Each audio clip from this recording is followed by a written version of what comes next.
15 anos, doutora. Eu descobri porque eu sonhei. Eu sonhei que eu estava grávida. E eu já sonhava que eu era mãe de um menino. Inclusive, o nome dele era Pedro no meu sonho, que é o nome do meu filho. E conta um pouco pra gente como foi para você descobrir que estava grávida aos 15 anos? 15 anos, doutora. Na verdade, assim, eu descobri que estava grávida, nossa, será que é mais um sintoma da adolescência, né?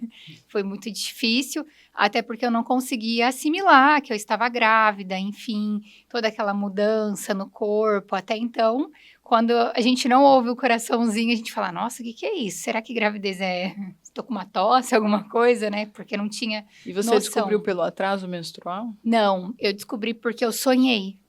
Eu sonhei que eu estava grávida. Daí eu comentei com a minha mãe, daí a minha mãe falou assim, como que tá o seu ciclo? Eu falei, tá normal? Daí a minha mãe falou assim, então vamos fazer um teste. Daí eu fiz o teste e descobri que eu estava grávida. Mas eu sonhei. E eu já sonhava que eu era mãe de um menino. Inclusive, o nome dele era Pedro no meu sonho, que é o nome do meu filho. Sério? Sério. Então não tinha atraso? Não tinha atraso, não tinha nada. Foi um sonho mesmo, e daí que a gente começou a... Porque eu sempre fui muito intuitiva. Então, da minha intuição, sempre acreditei muito nas coisas que eu sonhava, que eu fazia. Daí, a partir daí que eu fui fazer o teste e descobri que eu estava grávida aos 15 anos. Qual foi o primeiro sentimento que veio? Medo, insegurança? O que você sentiu? Meu Deus, o que é isso? Tá acontecendo isso comigo? O que é uma gravidez? No começo, eu não tinha dimensão do que estava acontecendo, doutora. Mas depois eu fui entendendo. E acho que na hora que caiu a minha ficha mesmo que eu estava grávida, foi quando eu fiz a ultrassom e ouvi os batimentos. Falei, meu Deus, tô gerando uma vida. Então, como eu sempre gostei muito de brincar de boneca, desde criança, eu falava, meu Deus, agora minha boneca é verdade, eu vou ser mãe de verdade. Então, foi aquele conflito de insegurança, mas ao mesmo tempo eu não conseguia assimilar tudo que estava acontecendo até o nascimento do Pedro. E qual foi a reação da sua família? A minha mãe sempre me falou assim, quando eu engravidei, claro que ela ficou brava, mas ela falou assim, olha, eu acho melhor que Deus está dando uma vida pra gente do que Ele está tirando alguém da gente. Então, vida é uma bênção. Se tem uma criança aí que está com batimento cardíaco, Deus está nos dando uma bênção. E com esse apoio dela fez total diferença, porque foi daí que eu falei, não é o fim do mundo, eu vou ter condições, né? Esse é o estado que eu estou hoje, com 15 anos, mas eu posso me reerguer, eu quero ter um futuro diferente, até porque naquela época tinham outras meninas que já tinham engravidado.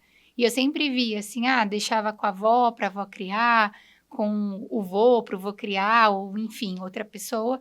E eu falava, não, eu quero um futuro diferente para o meu filho, eu quero que ele saiba, não é porque eu fui mãe nova que eu vou deixar ele assim, largado, mas eu vou dar um futuro dentro das minhas condições, dentro das minhas dificuldades mesmo, porque com 15 anos você tem que parar de estudar, como eu parei de estudar também. E depois falei, vou me reerguer, vou me reerguer e vou correr atrás não do prejuízo, mas do tempo perdido mesmo, para dar um melhor futuro para ele, a questão da segurança também. Como você fazia, por exemplo, para estudar, para ir para a escola logo que ele nasceu? Quando eu engravidei, depois de um tempo eu parei de estudar, porque tinha essa questão, como você disse, da insegurança, do medo, enfim, a mudança no corpo, principalmente quando a gente é muito nova. Pela adolescência já tem a questão do padrão, que o corpo vai mudando, enfim, e com a gravidez eu me sentia assim, com uma autoestima muito baixa. Então eu parei de estudar. E daí, quando ele nasceu, eu falei, não, eu preciso voltar a estudar. Agora o Pedro já tem 6 meses. Aí foi onde eu completei meus 16 anos. E eu falei, eu também vou começar a trabalhar. Porque se eu quero dar um futuro diferente para ele, eu preciso fazer algo diante disso. Então, foi onde eu comecei a fazer um supletivo. E, no fim, eu consegui me formar junto com a minha turma. Eu não perdi o ano. Tanto que eu entrei na faculdade com o pessoal que tinha a minha idade. Isso foi bem importante para mim. Mas você voltou a estudar e trabalhar? Comecei a estudar com 16 anos, a estudar e trabalhar. Um dia eu falei assim, vou morar sozinha. Minha mãe, o quê? Falei, mãe, é isso, vou morar sozinha, quero cuidar do meu filho, ter responsabilidade sobre ele, não quero ele tendo 2 educações, né? Você como vó e eu como mãe. Quero ser mãe de verdade, porque desde criança meu sonho sempre foi ser mãe, só não imaginava que seria tão cedo. E eu fui e todo mundo me dava um dinheiro, assim, você tá grávida, toma um dinheiro, meus familiares, né? Ah, tô isso para você comprar para o Pedro. O que que eu fui fazendo? Como eu tinha muita coisa, eu fui juntando aquele dinheiro. Então, eu guardei aquele dinheiro para investimento. Com 16 anos, eu olhei para minha mãe e falei, mãe, muito obrigada, mas eu estou indo morar sozinha. Não tinha emprego, não tinha nada. Minha mãe falou, o quê? Eu falei, mãe, eu quero cuidar do Pedro e que a educação dele seja da minha responsabilidade. Daí minha mãe falou, Giovana, como você vai? Você não tem emprego, você não tem nada. Eu falei, mãe, eu não tenho, mas eu tenho já uma noção financeira, enfim, tenho um dinheiro e vai dar tudo certo.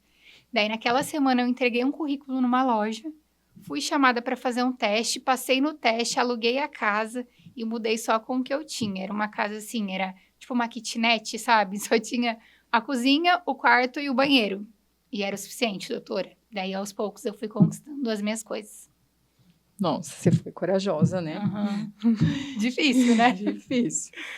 Muita gente fala, você não nasce mãe, você se torna. Em que momento você sentiu que se tornou mãe de verdade? No momento que o Pedro nasceu.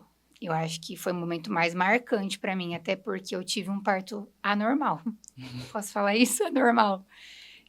Fiquei mais de 16 horas durante o parto, teve que ter... Foi parto normal? Foi normal, doutora. Então, eu estava muito nervosa, sentia muitas dores, teve que ter aquela medicação, né, para acelerar o processo das contrações. Exatamente. Então, quando eu ganhei o Pedro, na hora que ele nasceu, eu não consegui ouvir o choro dele, porque como eu estava muito agitada, ele nasceu e não chorou. Daí depois que o médico foi, deu um tapinha na bundinha dele, daí ele chorou, eles trouxeram para mim e falei, nossa, agora eu sou mãe. Daí foi na hora que eu falava, não tira de perto de mim. Será que ele quer mamar? Daí o médico veio e me falou assim, não, Giovana, ele se alimentava por você, enfim, então ele acabou de nascer e tá tudo bem. Talvez ele sinta fome daqui a um tempo, não é porque ele acabou de nascer que ele tá com fome. Mas ali eu já senti o desejo de amamentar, de cuidar, de olhar para ele de uma forma diferente. Você amamentou? Amamentei, doutora, até os 6 meses. Daí, com 6 meses, quando eu comecei a trabalhar, ele foi tirando, né? Porque era mais fácil para ele a mamadeira do que o leite. Sim, sim. Uhum. E qual foi a parte mais difícil de ser mãe tão nova? Eu acho que o julgamento, com certeza. Porque, não que as pessoas, né, estavam erradas, enfim. Mas é muito difícil mesmo para a sociedade em si, uma menina nova que engravida, qual que vai ser o destino, o que, que ela pode esperar da vida, o que ela pode proporcionar para uma criança, porque às vezes eu não tinha conhecimento sobre mim, como que eu ia cuidar de uma criança. Mas ali eu tomei conta, sempre tive muita fé e falei, Deus, se você me entregou um filho nas minhas mãos, eu não vou ser perfeita, mas eu vou tentar fazer o melhor.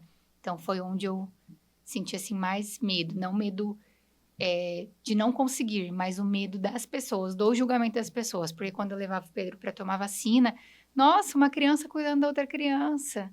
Eu falava, tá bom, pode ser. Hoje é uma criança cuidando de outra criança, mas lá na frente vocês vão entender que não era só sobre isso. E hoje eu não preciso dizer isso para essas pessoas, até porque não conheço, né? Mas para mim, que a gente passou por cima, que a gente conseguiu e que a gente venceu.